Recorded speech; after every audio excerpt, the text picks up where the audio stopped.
decision which was made by the Politburo. We are in support of that decision because the Politburo is the highest decision-making body of our party. So all our structures from the cell, branch, province, districts, and affiliates are mandated to follow and abide by the resolution made by the Politburo.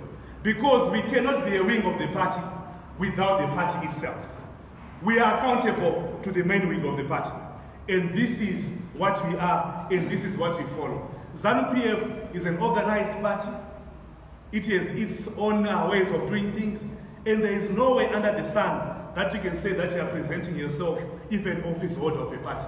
You remain ZANU-PF, and we are ZANU-PF, and that's why we are gathered here today.